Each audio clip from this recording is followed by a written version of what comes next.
E aí, galera, beleza? Como é que vocês estão? Meus amigos, a sexta-feira, ela nunca decepciona. Sempre um dia de muita confusão, ontem não podia ser diferente. O vídeo de hoje divide aqui em 6 temas e vamos começar falando sobre a democracia, que sempre está em risco, e o papel da imprensa. Ela, que em alguns momentos faz aquela grande confusão, aquela atrapalhada, e eu quero mostrar algumas coisinhas, e, vez ou outra, como um bom relógio parado, ela acaba acertando 2 vezes ao dia. A imprensa voltou a criticar algumas decisões, algumas ações aí da turminha da picanha, quero mostrar para vocês, e também temos ações por parte dos nossos deputados, os da direita mesmo. Então tem muita coisa para gente comentar nesse primeiro tema. Depois parece que algumas promessas de campanha já estão ficando para o segundo plano e a turma vem tendo alguns problemas. Quero mostrar algumas coisas para vocês, inclusive uma notícia que circulou aí no Piauí sobre um cartão picanha que tiveram que desmentir, também a questão de um decreto, tem alguns probleminhas que eles estão tendo até com orçamento. Isso vai fazer conexão com o quinto tema, quando falarmos da tal reunião que aconteceu ontem. Reunião às pressas, colocou lá os 37 ministros diante de tanta confusão, né? Discursos desconexos, mas enfim. Depois vamos falar de Bolsonaro, uma notícia rápida primeiro sobre o Rogério Marinho, depois uma notícia bem interessante sobre a possível volta, né? A data de retorno de Bolsonaro e os planos para ele e que o PL tem para o próprio partido aí para os próximos meses e anos. E a coisa é bem interessante, para valer mesmo, animadora. Tem outra notícia também que envolve a vida de Bolsonaro no âmbito do judiciário, né, jurídico, perseguições. Depois, voltamos a falar do picanheiro, ali com a mão juntinha. Tem motivos para se preocupar, tá com medo. Tem uma ministra aí que tá no cai, no cai, cai, no cai. Não sei se vai durar muito tempo, não. Acho que o tempo dela já está contando. Então, quero comentar, mostrar mais algumas coisas que aconteceu, que envolve a ministra do Turismo, inclusive a própria imprensa, até o Matheus Leitão tá criticando o caso. Depois a gente fala da equipe Furacão, né, e tudo mais, quinto tema, falo da reunião, mais algumas coisinhas, até algumas movimentações internacionais, uma nomeação de um cara ligado ao MST, o pai dele é um fundador do MST, e por fim, espero que dê tempo, a Agenda Verde e a senhora Marina Silva. E olha só, aquela história de Bolsonaro destruir o Alvorada, segue crescendo aí, né, o Paço do Planalto. O Paço da Alvorada, vejo o antes e depois da residência presidencial. A coisa é tão absurda, mas tão absurda, mas tão absurda, que eu me questiono quem consegue acreditar na narrativa da Globo. E eu não vou ficar aqui só nesse ponto aqui, não. Eu quero mostrar pra vocês, eu nem quis colocar no vídeo. Falei, não, a gente vai abrir o site juntos, pra vocês entenderem quão absurdo as coisas conseguem ser. Olha essa aqui. Ó. Aqui é a matéria. Palácio da Alvorada, vejo antes e depois. Aí tem um videozinho, né, com Queixada dando lá o pitaco dela. E aí você vê, né, você vai descendo. Tem as fotos do antes e do depois. Olha isso aqui, gente. A foto antes. Câmera olho de peixe. Todas as luzes ligadas. E eu acho que ninguém precisa ser fotógrafo profissional para saber que foto no escuro fica pior. Hã? Você vê o ponto. Pegou um ponto aqui, sabe? A lente. Nossa. Aí a foto da entrevista com a Queixada. Com Queixada e Janja. Olha aí. Meu Deus. Cara, mas assim, o que é que tem de mais nessa foto aqui? É aqui pra dar ideia que tá o caos. Claramente, né? Essa foto foi um fotógrafo profissional. Essa daqui só tá sem luz. Mas tem o quê? Qual o problema? Tá mostrando como é o ambiente, né? Não tem o que demais. Escolheu o pior ângulo possível, sem nenhuma iluminação, de forma totalmente proposital. Beleza. Aí tem outra foto. O antes e depois. Meu Deus do céu. Olha isso daqui. Nossa, era assim, ó. Todas as luzes ligadas. E aqui, tudo escuro. Meu Deus. Nem o ângulo da foto é o mesmo. Você vê, ó. Os mesmos quadros que tá aqui, ó. 1, 2. 1, 2. Aí eu não sei, né? Aí tem aqui essas estátuas. A gente não sabe se a estátua tá aqui, porque não dá pra ver por esse ângulo. Tem o que de mais? Nada. Aí vem sala de jantar. Olha só. Foto original. Não, original não, é do fotógrafo profissional. Aí agora tá assim, ó. Meu Deus. Eles pegaram lá que tem as cortinas. Aí fica aquele fundo branco, né? Aquela luz estralando. Aqui ainda bota um efeitozinho, uma luz azul. Nossa. Aí vem a biblioteca. Olha o antes e o depois. Assim, você vê, é uma coisa que não tem nenhum cabimento. Eles fazem nem questão. Você não tem como comparar as fotos, porque são fotos diferentes, ângulos diferentes. E aí, com isso, eles querem falar que Bolsonaro basicamente destruiu. Aí que ele continua. Bolsonaro destruiu o Alvorada. Temos que reformá-lo. Temos que reformar o Palácio da Alvorada depois do ocorrido. Essa é a imprensa. É o vale tudo para aparecer. E não para aí. Eita. Se tem de um grupo de mídia, acho que não dá para esperar nada positivo vindo dele. É a turminha do Plim Plim. Saiu uma nota aí esses dias falando o seguinte: a nova série da Globoplay. Globoplay aí vai produzir uma nova série para falar, para tentar explicar a ascensão do extremismo no Brasil. Resumindo, né? Tentar criar uma metanarrativa para explicar os males que acometem o Brasil, a polarização, o extremismo, etc. e tudo mais. Sob a ótica deles, com a justificativa deles e com certeza, né, encaixando toda a narrativa que eles já criaram ao longo desses anos.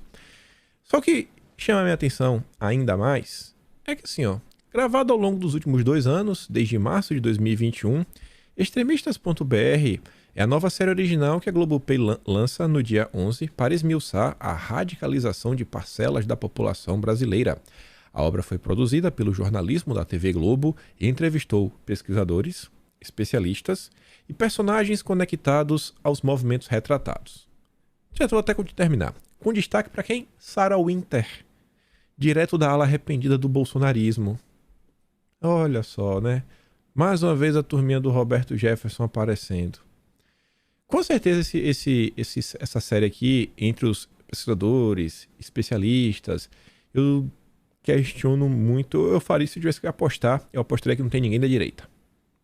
Ninguém da direita. Eu tenho um nome que eu tenho certeza que vai estar nessa série. Certeza absoluta.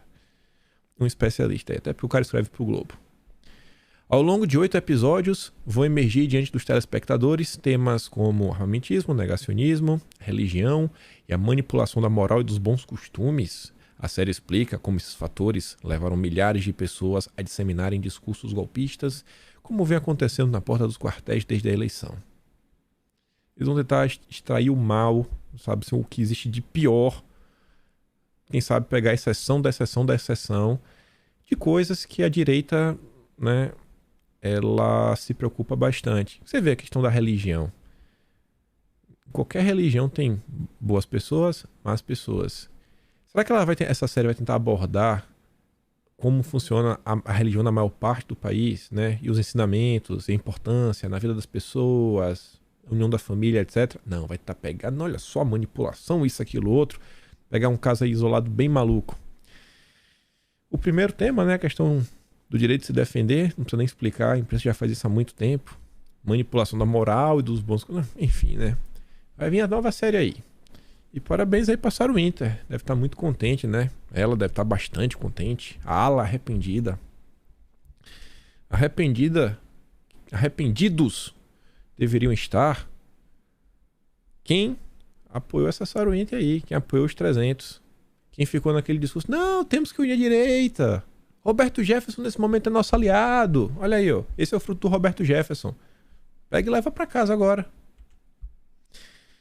Continuando aqui pra imprensa, o Estadão soltou mais um artigo criticando e eu acho que devido aí à pressão da própria imprensa e obviamente também da direita, dos legisladores do Brasil, pessoas que já estão entrando com ações, inclusive na PGR e agora também na PGU.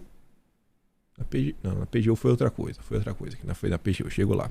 Mas já tivemos ações no âmbito judiciário, ações no âmbito do legislativo para tentar assustar a criação dessa nova procuradoria, né, da democracia ligada à AGU. Aqui a agência Lupa, ligada ao UOL, né, solta a nota falando o seguinte, que a AGU fará consulta pública para discutir procuradoria contra a desinformação. Eu questiono essa consulta pública, porque é aquele ponto, né, quem será o público a ser contactado? Após a recém-criada Procuradoria Nacional da Defesa da Democracia, né, virar alvo de críticas, a AGU informou que vai realizar uma consulta pública para discutir a regulamentação da estrutura. Segundo a AGU, entidades da sociedade civil farão parte do debate. Buscaremos inserir no debate público tanto entidades da sociedade civil, as ONGs, como os Conselhos Nacionais de Justiça, do Ministério Público, além da Associação Brasileira de Imprensa. Ou seja, vai ser aquele debate predominantemente com pessoas que pensam de forma muito similar à turminha da picanha. Em nota via da lupa, a AGU enfatizou que a estrutura, sob nenhuma hipótese, atuará cerceando opiniões, críticas ou liberdades públicas consagradas na Constituição. Ao contrário, sua atuação será exatamente para proteger essas liberdades. Quer um exemplo? Segundo a AGU, a atuação que eles pretendem implementar será inspirada em experiências bem-sucedidas, de parcerias entre órgãos de Estado e agências de checagem de fatos, como, por exemplo, a que foi promovida durante o período do pleito, tanto do pleito de 2020 quanto do pleito de 2022, para combater informações enganosas sobre o processo eleitoral. Experiência bem-sucedida, né? Extremamente bem-sucedida. Olha o Janones, extremamente bem-sucedidas, né? O Janones realmente é a prova viva do funcionamento. Aí o Estadão soltou mais uma nota onde eles batem bastante na tecla dessa procuradoria e também chamam a atenção sobre a Secretaria da SECOM, que vai focar aí na questão das redes sociais, né, o combate, desinformação, discurso de ódio. Aí sai na conta do Fausto Macedo. Quem escreve é o César Dário Mariano da Silva. Ele é jurista, inclusive compõe aí a máquina pública brasileira, né? Eu não estou falando se ele é procurador, se ele é desembargador, juiz, mas é um cargo assim, cargo importante. O surgimento do Ministério da Verdade não é distopia, mas profecia. A Secretaria de Comunicação Social da Presidência da República, a SECOM, contará com a Secretaria de Políticas Digitais, que será dividida entre o Departamento de Promoção da Liberdade de Expressão e o Departamento de Direitos na Rede e Educação Midiática. Educação midiática. Caberá à Secretaria de Políticas Digitais, entre outras competências, formular e implementar políticas públicas para a promoção da liberdade de expressão, do acesso à informação e de enfrentamento à desinformação e ao discurso de ódio da internet, em articulação com o Ministério da Justiça, trabalhando juntinho. E a SECOM criou outro com o mesmo propósito, né? Depois falando da questão da AGU, que o texto eu não trouxe o texto completo, que com certeza vai monitorar as redes sociais e a própria imprensa, falando sobre essas secretarias, municiando a Procuradoria de Defesa da Democracia com as informações sobre as pessoas físicas e jurídicas. Então, o que o César está apontando é que uma secretaria da SECOM monitora, coleta os dados e encaminha para a Procuradoria da AGU para vigiar e punir. Também caberá à aludida Procuradoria pleitear judicialmente, visando, dentre outras atribuições, a punição de quem ousar criticar ou proferir palavras mais candentes a algum agente político da esfera federal, para a preservação da legitimação dos poderes e de seus membros para exercício de suas funções constitucionais. Resta saber quem dirá o que é verdadeiro, falso, manipulado ou se houver apenas uma interpretação sobre algo ou alguém de acordo com o entendimento do intérprete, lembrando que a mera notícia falsa não é conduta criminosa. Cuida-se de evidente atentado ao direito de livre manifestação do pensamento, criando-se mesmo que, de forma transvestida de defesa da democracia, órgãos com caráter intimidatório que deixarão as pessoas ainda mais temerosas de dizerem o que pensam sobre algo ou alguém, o que já se mostra nítido atualmente. Sim. Esse texto foi de ontem, 6 de janeiro de 2023. Acho que esse é o primeiro texto que eu li em toda a imprensa que fala, o momento atual brasileiro demonstra que muitas pessoas já estão temerosas com o que elas falam, o que elas pensam, o que elas expressam.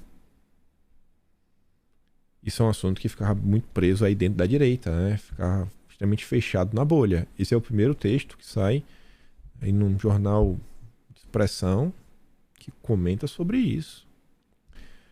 O que caracteriza a censura dissimulada, a conduta expressamente vedada pela Constituição Federal. O simples temor de ser investigado ou processado já é suficiente para as pessoas se calarem. E com isso só haverá uma versão dos fatos. Bom, não vai ter só uma versão dos fatos, mas o temor, né, ele é real. Quem tem medo. Algumas pessoas acabam descobrindo dessas possibilidades reais, assim, sem querer, né? Outras acabam percebendo um pouco antes e, vamos na manha, vai na calma, e aí tenta medir, né, as palavras. Vocês às vezes me entendem, né? Me entendem, né? Justamente daqueles que detêm o poder de dizer o que é verdadeiro ou falso, segundo suas conveniências políticas ou pessoais. Caminhamos a passos largos para o regime do cale-se ou esteja preso. Concordo.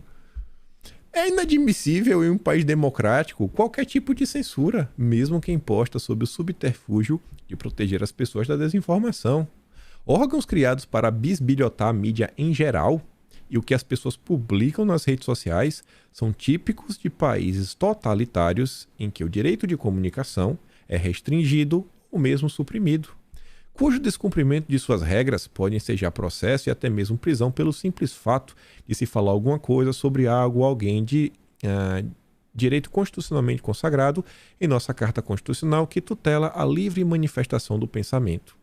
É temerário e também preocupante que órgãos governamentais sejam árbitros do que é verdadeiro ou falso.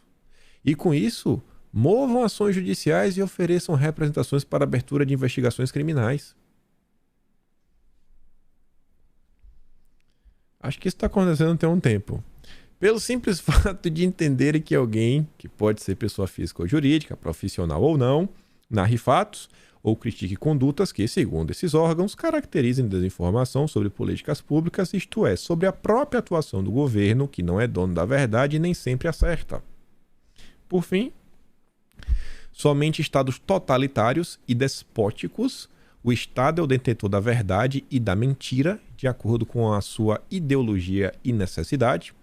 Por isso, nesses locais, é o Estado quem filtra as informações e passa à população sua interpretação sobre os fatos, de modo a não poderem ser contrariados. Quem o fizer é preso e processado por crime contra a existência do Estado, pelo simples fato de pensar e ter sua opinião em desacordo com o imposto pelo Estado. Não é possível, em um Estado democrático de direito, a criação de um órgão assemelhado a uma polícia de informação e outro de procuradoria da informação, e ambos no âmbito do poder executivo. No final de tudo ele fala o seguinte, com a palavra, os órgãos competentes que podem mover as necessárias representações, ações ou mesmo a edição de decreto legislativo para fazer cessar cristalino atentado contra o direito à livre manifestação do pensamento e a implantação de censura nas redes sociais e na mídia em geral. Está querendo algum tipo de ação? Pois temos ação. Além do Girão, que entrou com um projeto de decreto legislativo, temos o deputado federal César Sampaio, que entrou com a queixa aí junto à PGR. Também temos agora, começou com a repressão da PGR, o Carmelo Neto, deputado estadual. Um deputado estadual do Ceará. Aí, entrou com a repressão da PGR contra o decreto 11.328 do governo Dilma. Esse diz respeito à Procuradoria. Eu não sei se... Quer dizer, eu acho que esse aqui não diz respeito também sobre a questão da SECOM. É outra coisa que eu acho que também merece ser questionada. Além do Carmelo Neto, temos outra pessoa bem ligada à direita que também tomou ação.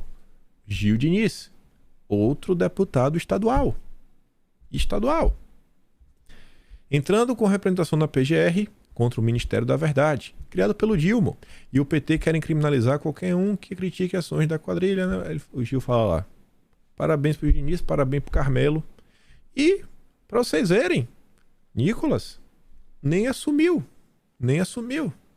Mas acabo de protocolar na PGU, que deve ser a Procuradoria Geral da União, juntamente com Amália Barros, é deputada federal do PL, representação para derrubar o decreto inconstitucional e desumano editado pelo Dilma, que suprime a Diretoria de Políticas de Educação Bilíngue de Surdos da estrutura do MEC.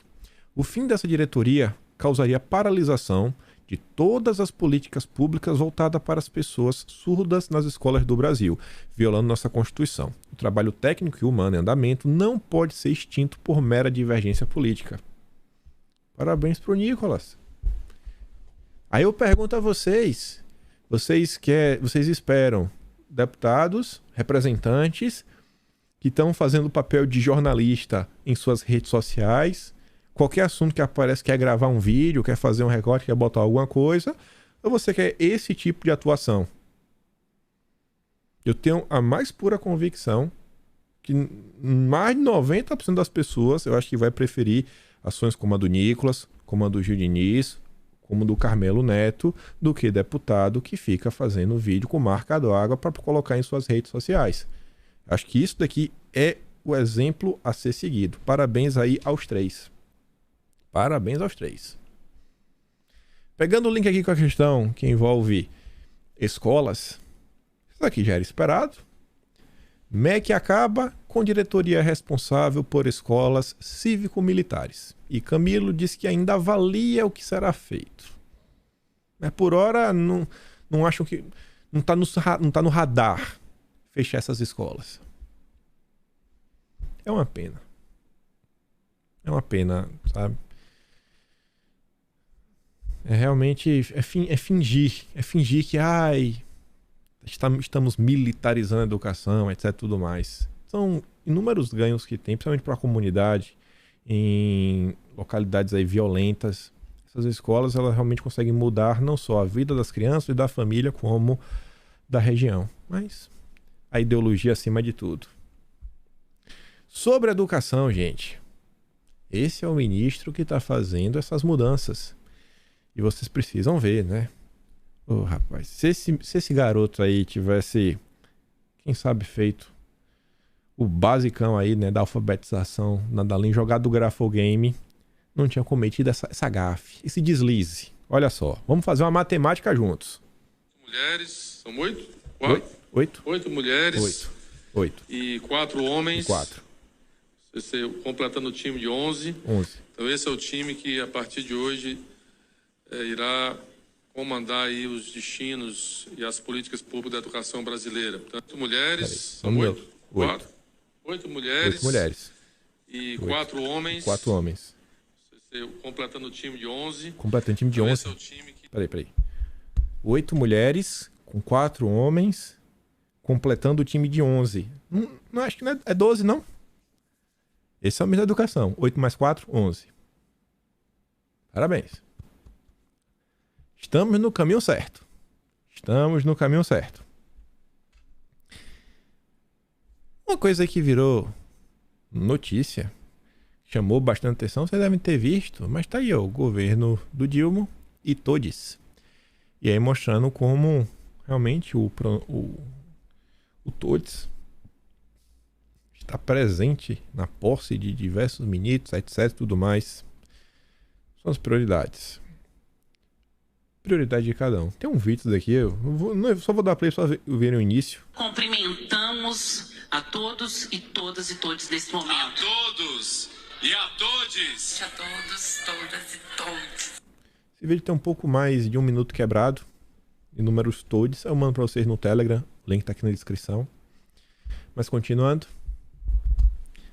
O que seria do Brasil sem imprensa?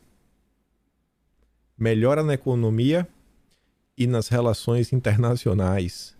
Previsões dos astros sobre o mandato do Dilma. A turma da esquerda que tentava desmoralizar o professor Olavo de Carvalho, chamando ele de astrólogo. Uma coisa que ele nunca foi astrólogo, ele já teve alguns estudos sobre astrologia, e isso nos idos da década de 80, e desde então nunca mais, ou seja, foram mais aí de 30 anos longe desse meio. Ele desmoralizava o astrólogo. 30 anos. Aqui, ó. Agora a astrologia é importante. Aí eu quero dizer só um pedaço da matéria. Uma astróloga afirma que, segundo os astros, 2024 será o melhor ano para a recuperação econômica. 2023 é para colocar ordem na casa. Previsão bacana, né? Não, olha só, ela tá falando a previsão. Esse ano não vai dar certo. Tenha paciência, porque esse ano é pra colocar ordem na casa. Ou seja, passe um ano inteiro sem reclamar. Porque os astros, só ano que vem que vai melhorar as coisas. Pra já evitar qualquer tipo de crítica. Não, tá ruim. Não, não é que tá ruim. São os astros. Este ano é de ordem da casa. A astróloga Bárbara Abramo pontua que em fevereiro, março e abril serão meses de ganhos, avanços, conquistas e consolidações. Aquela fase, né, de amor à lua de mel. Aí quando a lua de mel acabar, metade do ano, junho sai a primeira pesquisa eleitoral, aí todo mundo vai começar a colocar as garrinhas de fora. Em julho, no entanto, haverá um eclipse que trará desafios. Tem ninguém besta. Ele vai ter um mandato com desafios e vai ter que negociar muito com os pares, mas Lula é naturalmente negociador. Isso vai ser muito importante para que ele consiga superar os problemas. Em relação ao grupo de apoiadores do Bolsonaro que ainda não aceitaram o resultado, Mancuso afirma que o grupo perderá força. Saturno mostra que a contestação vai aos poucos perdendo força. Não precisa nem continuar. Essa é a turma da ciência. A turma da ciência, da democracia, né, do Estado Democrático de Direito. E se você não leva a sério, né, você é um negacionista. Mas vamos falar sobre o picanheiro. Sobre esse período aí, né? Esse período aí de desafios que ele vai ter em breve. Ontem, a Júlia Tualib trouxe uma revelação muito complicada. Vou deixar até ela comentar. A Folha de São Paulo, a gente trouxe uma informação hoje dizendo que o impacto do reajuste real do mínimo para 1.320 era 1.302, já consta do orçamento, é bom a gente lembrar isso, que esse impacto seria de 7 bilhões e 700 milhões. E aí você tem um problema que é o teto de gastos, sim, porque o teto está ali, já está com tudo comprometido que você pode gastar para cumprir o teto. Pois bem, Rui Costa, né, André, foi questionado na entrevista sobre isso. E aí, vai ter o reajuste ou não vai? Já que a Folha acabou divulgando que haverá esse impacto para além do que você esperava. E aí ele deu uma resposta, Andréia, que deixou meio evidente que a questão está complicada. Ele falou, quem vai conversar com vocês é Marinho. Procurei o pessoal do Marinho agora, eles disseram que vai ter uma reunião, mas já apurei com a equipe econômica que está difícil conseguir dar o reajuste do salário mínimo agora, como era o objetivo do governo. E aí tem um impacto político, né, André? Porque era uma das grandes promessas de Lula, era a concessão do mínimo já de largada, embora tivesse gente falando para dar a partir do 1º de maio, né? Isso. Que é uma data importante, data do Dia do Trabalhador. Deixa pro 1º de maio. Tá bom. Aumentar R$18 do mínimo não pode. R$18. Agora o orçamento de 10 bilhões para a cultura, aí não falta. Mas beleza. Aí você vê, né? Outra promessa. Os R$150 pra criancinha. Pra criança. Vai demorar até 90 dias. Confia no plano. Daqui a 90 dias, né? Vamos tentar lembrar. Vamos tentar lembrar daqui a 90 dias. Se realmente vai entrar. Se o pobre vai entrar no orçamento. Vamos esperar. O cumprimento de promessa de campanha precisará reavaliar a situação das pessoas cadastradas no programa, só então liberar os recursos. Notícia falsa de Bolsa Picanha engana moradores no interior do Piauí. Prefeitura de Oeiras teve de distribuir nota explicando que não estava distribuindo Bolsa Picanha em centro de assistência social.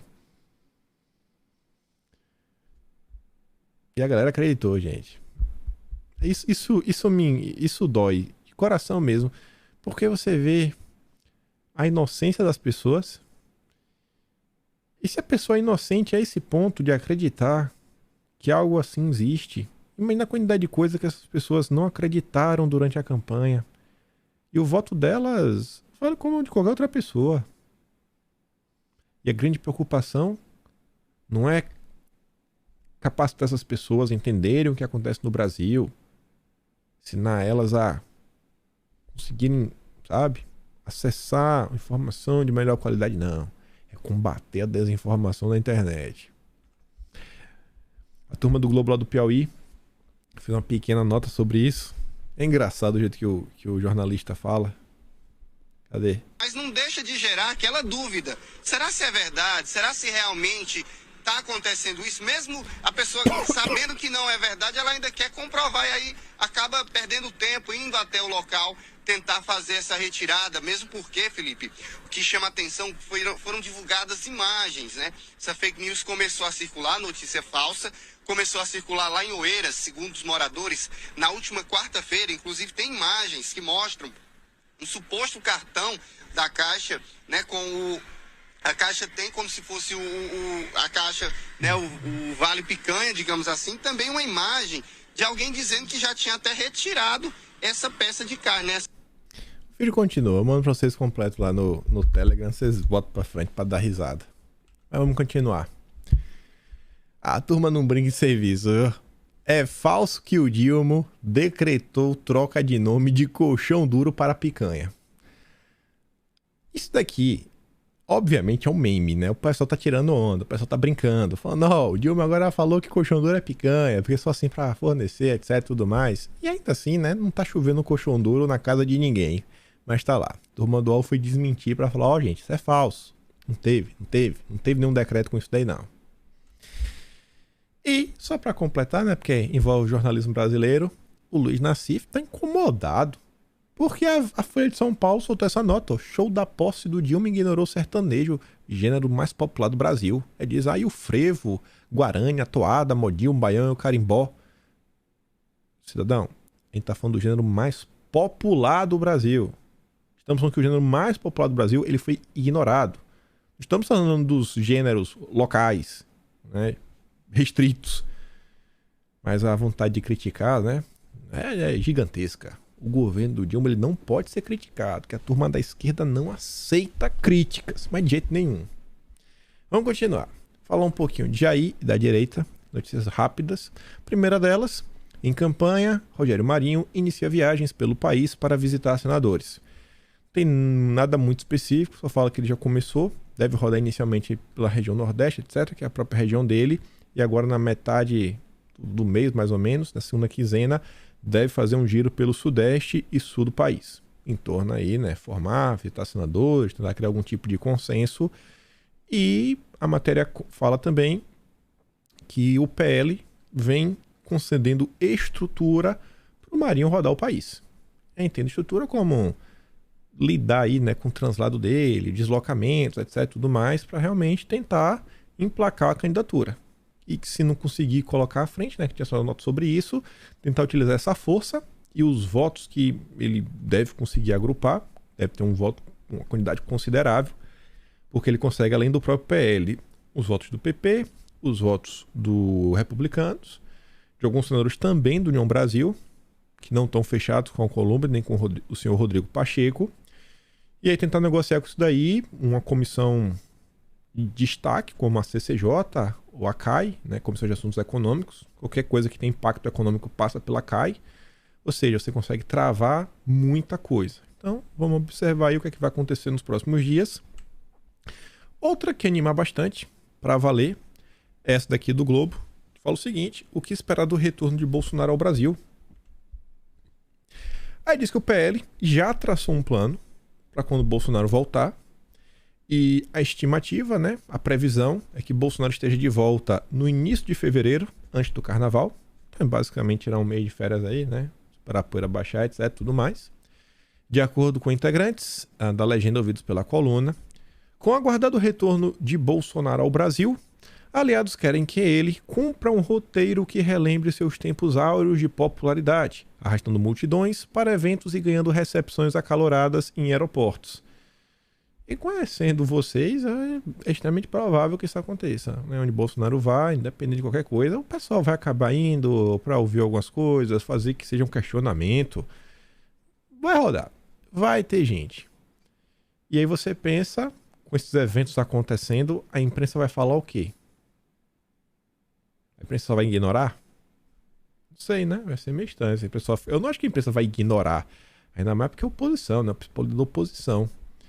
Será que vamos chegar no momento que finalmente a imprensa vai começar a cobrir as multidões em torno de Bolsonaro? E se a imprensa começar a cobrir, fica meio complicado, né? Governo aí que não tem apoio da população, pelo contrário. sendo extremamente criticado pela própria classe jornalística, pelo tal mercado. Enfim, os planos do PL prevêem que o ex-presidente inicie ainda neste semestre um tour de viagens Brasil afora, a começar pelo Sudeste, região que eles consideram que foi fundamental para a sua derrota, querendo que ele rode aí em Minas Gerais, Estado do Rio de Janeiro, São Paulo, mesmo Bolsonaro tendo vencido em São Paulo, a capital mesmo, São Paulo, ele perdeu acho que por 500 mil de votos na capital. Então querem realmente assim dar um giro, conseguir começar a consolidar algumas coisas.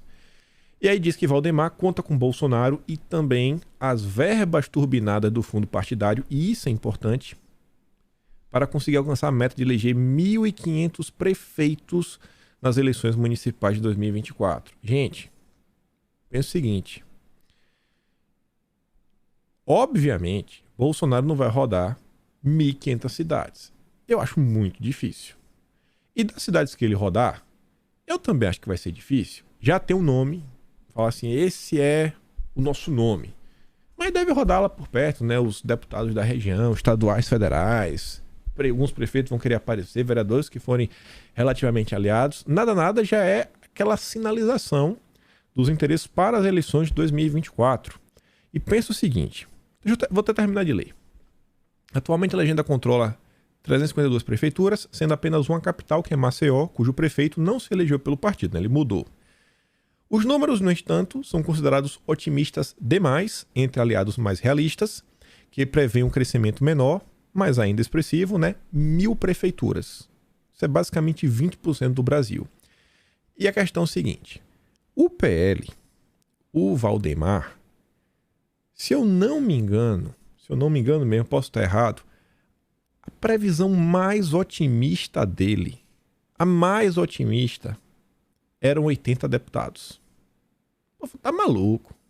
Vai fazer uns 70. 80. Não faz uns 70 tu faz. 80, tá maluco. Fez 99. Superou todas as expectativas. E o PL fez 99 sem fundo partidário. Fundo gordo. Quem tinha um fundo gordo era a turma do União Brasil. Que era o dia de Bolsonaro do PSL, né? A turma da picanha também, os vermelhinhos, também tinham fundo partidário. O PL não. Aí eu sei, eleição municipal é diferente, tem outras situações, etc, tudo mais, tá. Mas, quando você olha que o PL, mesmo sem Bolsonaro, já tem uma musculatura, 352 prefeituras não é pouco, já tem uma musculatura. Não tinha fundo, agora vai ter fundo, já tem essa musculatura, fundo, planejamento e o craque do jogo, Bolsonaro. Eu acho que realmente 1.000 prefeituras é um número bem realista. 1.500 eu acho que também está aí dentro da faixa de realidade. Até porque, diferente da esquerda, que não é da esquerda, né? É do tal anti-bolsonarismo, que eles tentaram, fizeram de tudo, né? Todo mundo se uniu contra o cara. A direita, querendo ou não, por mais que tenha algumas desavenças, discordâncias, a turma acaba concentrando ali meio que um voto, né? Não, esse cara aqui, a direita é mais ligada, é mais atenada para o que está acontecendo. Então eu acho que esse tipo de notícia ela tem assim, total plausibilidade. Tem tudo para acontecer. Tem militância. Só falta saber se realmente tem candidatos, bons candidatos. E começa a trabalhar isso desde agora. Aí entra um ponto.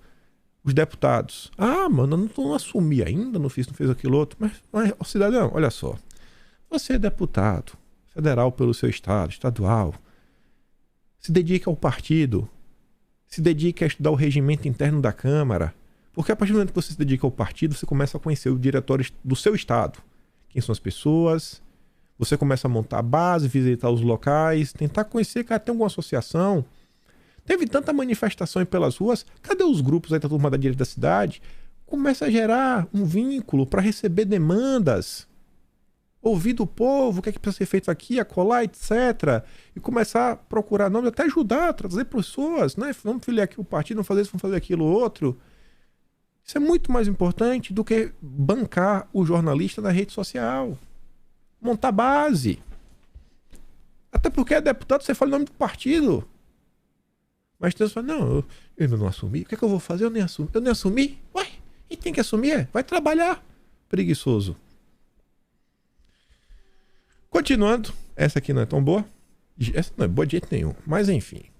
O governo do Dilma já busca provas que incriminem Bolsonaro e seus filhos. Isso aqui ninguém esperava nada diferente. Mas só para mostrar que tem uma certa lista que está sendo montada, como interferência de Bolsonaro na PF, com foco no Rio de Janeiro, para blindar familiares e amigos, o possível tráfico de influência dos filhos no setor de armamento, né? E em ministérios como o MEC estão na lista.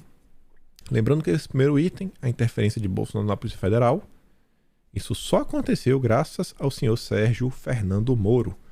Espero de coração que a direita nunca esqueça o que esse cara fez. E ninguém aparece com aquele discursinho do mas temos que nos unir.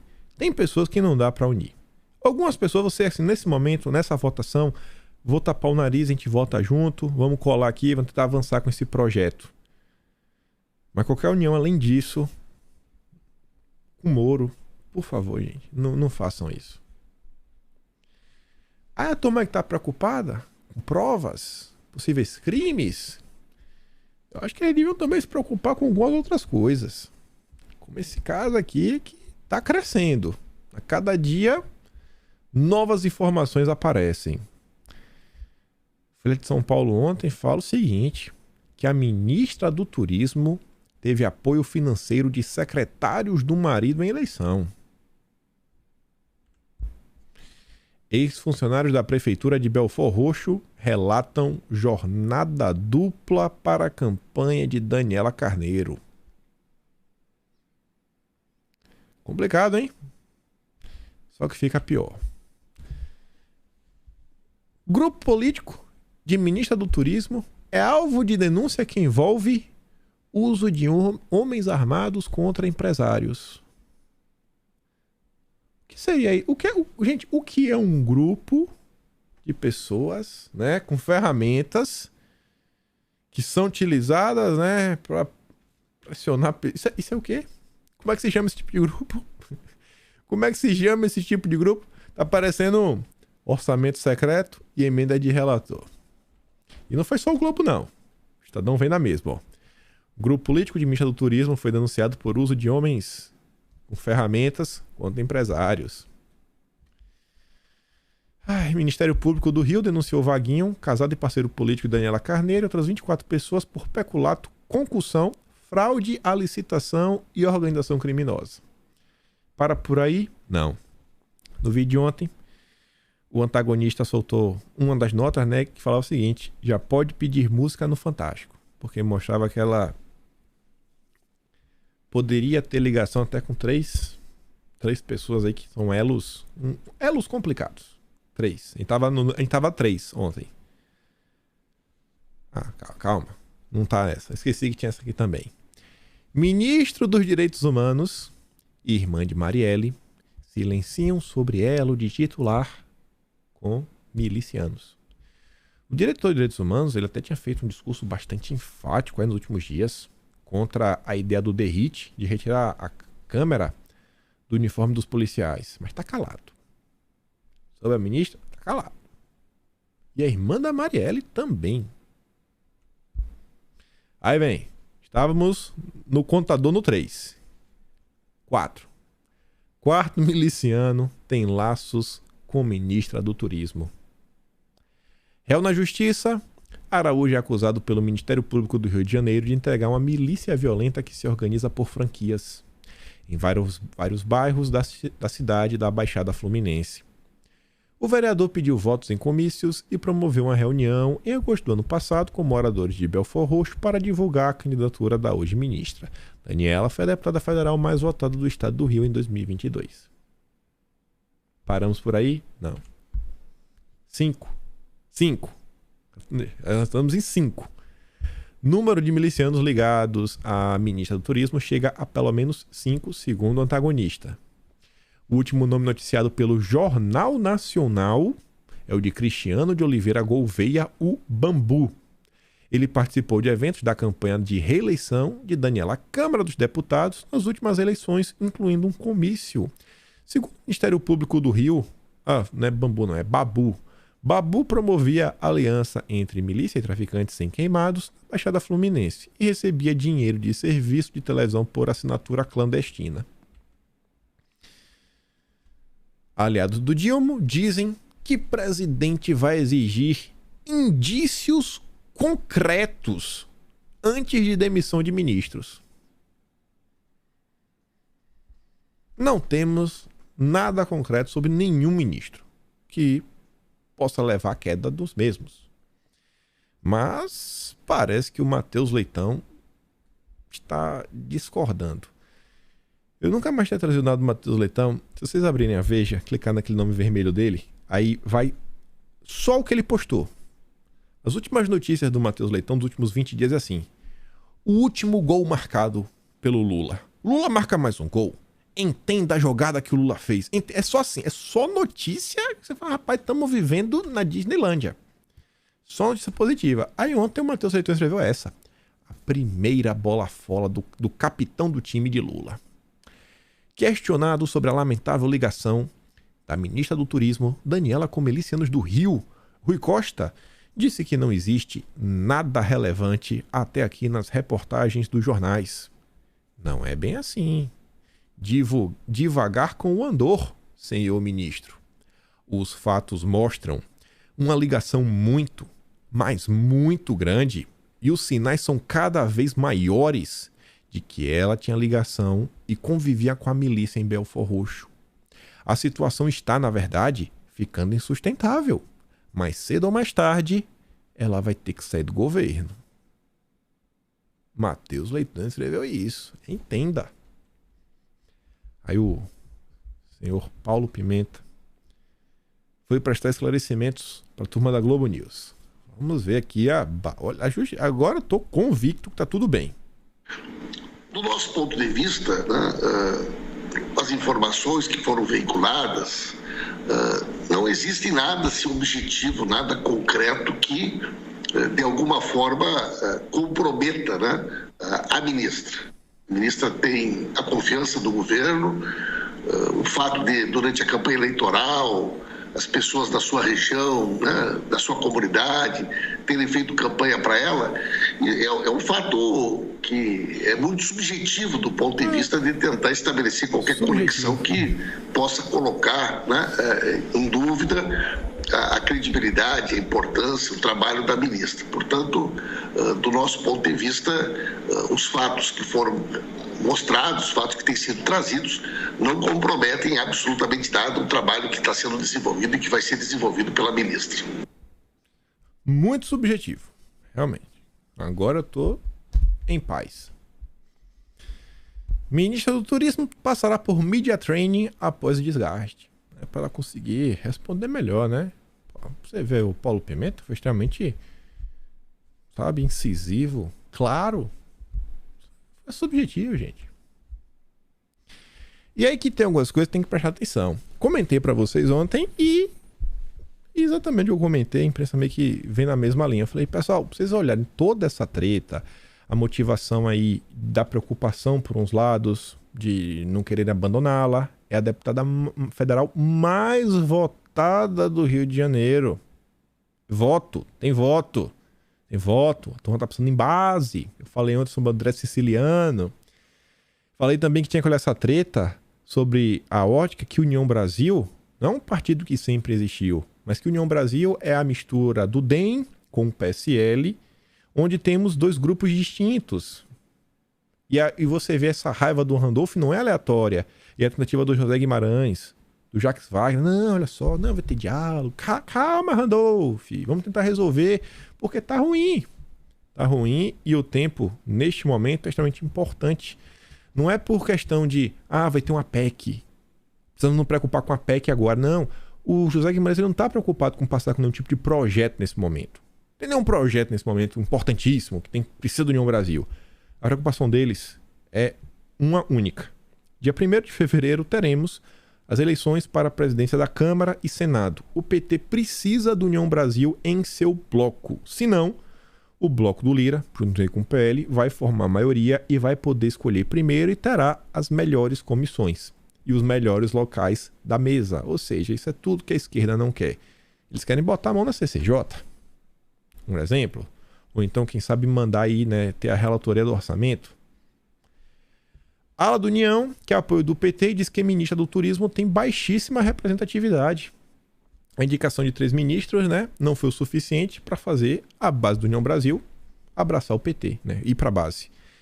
Mesmo com colegas nos cargos de primeiro escalão do governo petista, líderes da legenda, principalmente aqueles do DEM, rejeitam ser base do Dilma. Falei o que ontem. Essas indicações são do Alcolumbre e do Bivar, que é PSL.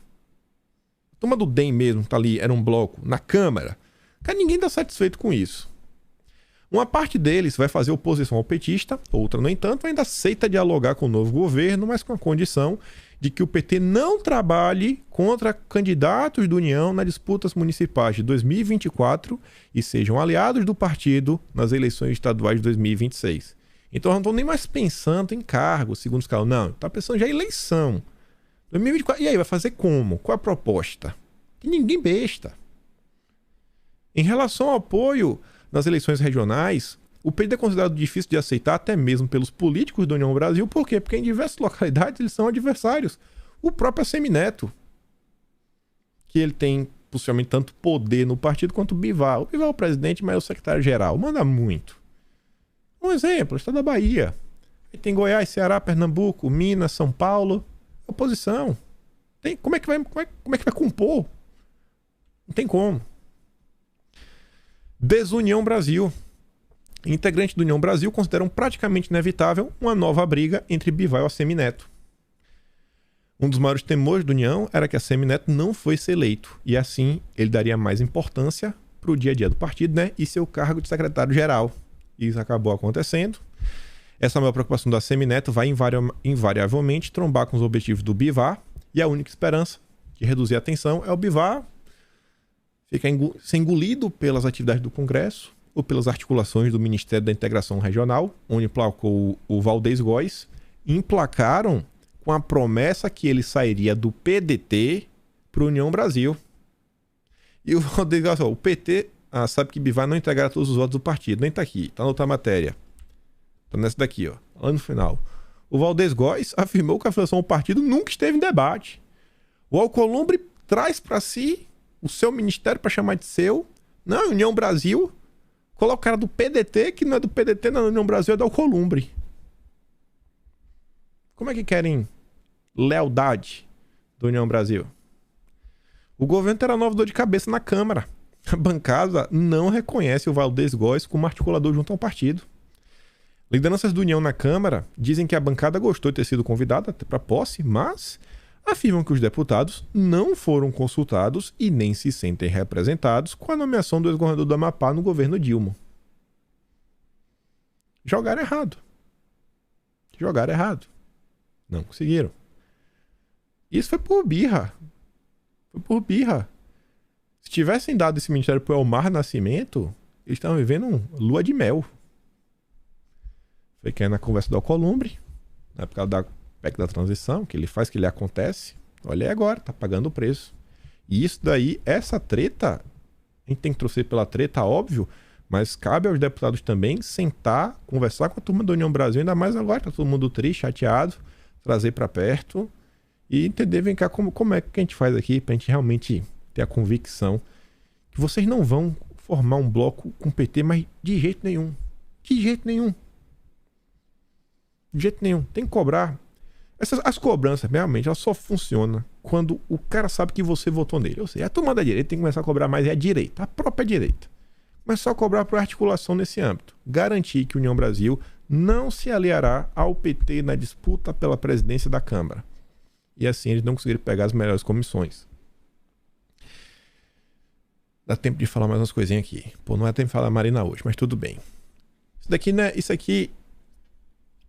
Essa matéria é boa, porque o Caio Junqueira, que normalmente corta bastante para a esquerda e tem as informações boas sobre o PT, ele resolveu trazer já a notícia quase que codificada.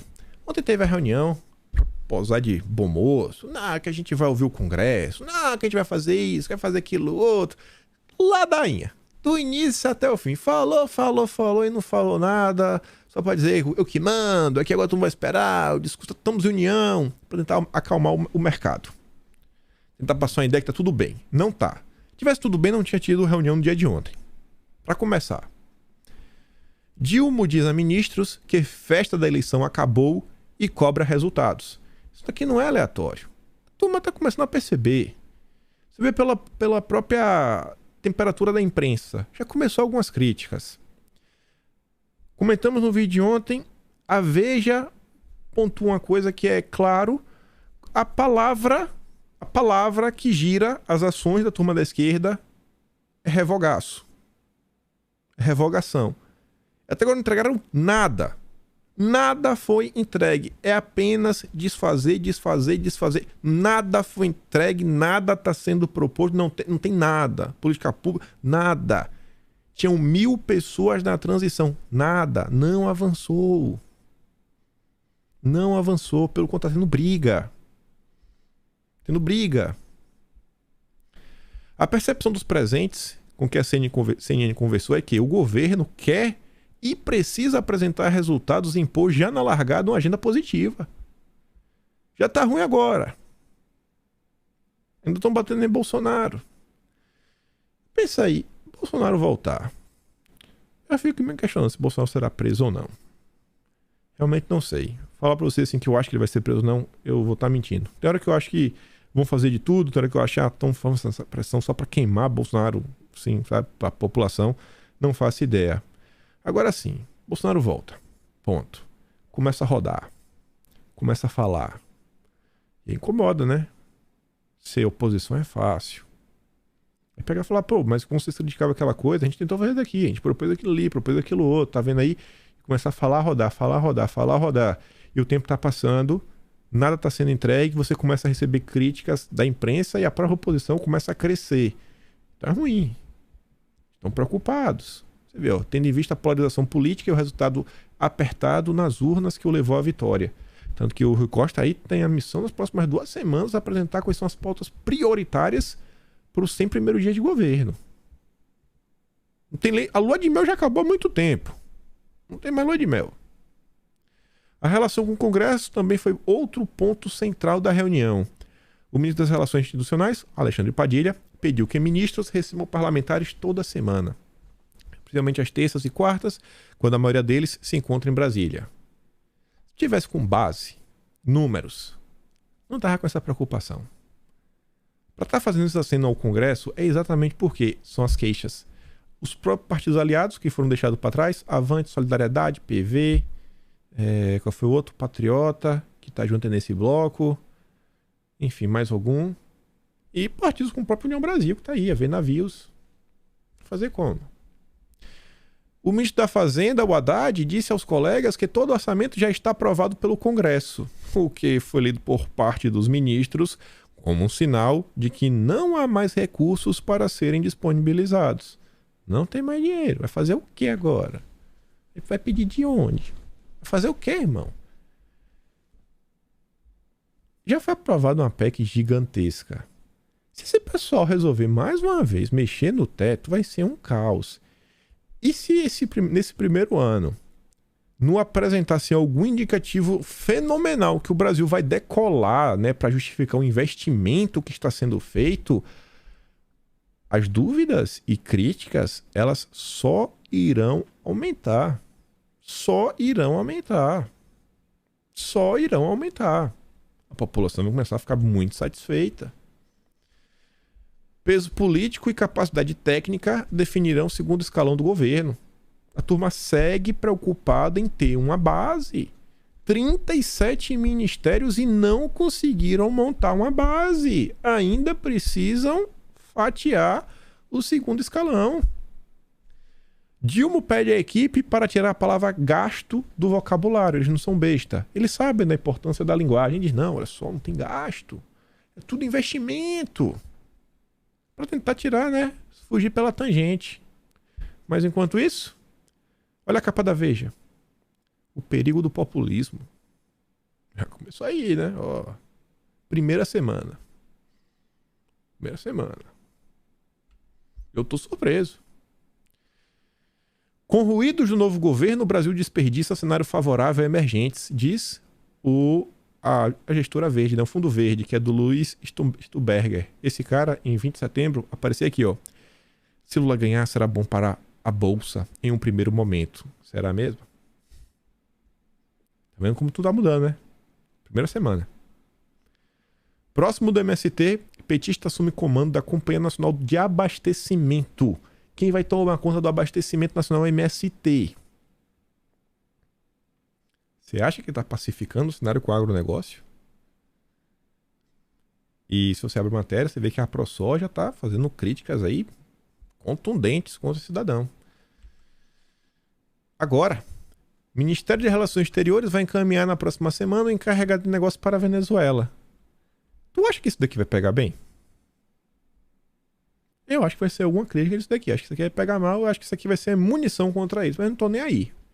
Tô achando que vão conseguir contornar. Olha os acenos que o governo tá fazendo. Não, vamos visitar o Maduro. Vamos mandar lá, né? Mandar um encarregado. Boric diz achar interessante proposta de Haddad de criação de uma moeda comum. Eu também acharia muito interessante se eu fosse o Boric. Olha como eu acharia interessante.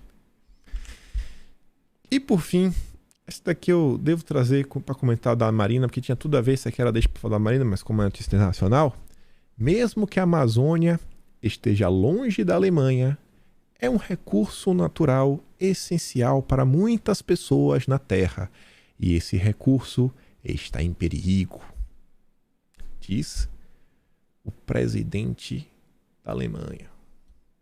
A gente fala sobre essa parte ambiental amanhã. Por hoje fico por aqui. Vou mandar os vídeos do vídeo de hoje lá no Telegram. O link tá aqui na descrição. Escolha meu trabalho, passe no meu canal. Tem um Tony Valeu, tem um Pedro na descrição. E acima de tudo, espero poder te ver amanhã. Aquele grande beijo, abraço, tamo juntos. Valeu, meus amigos. Fui!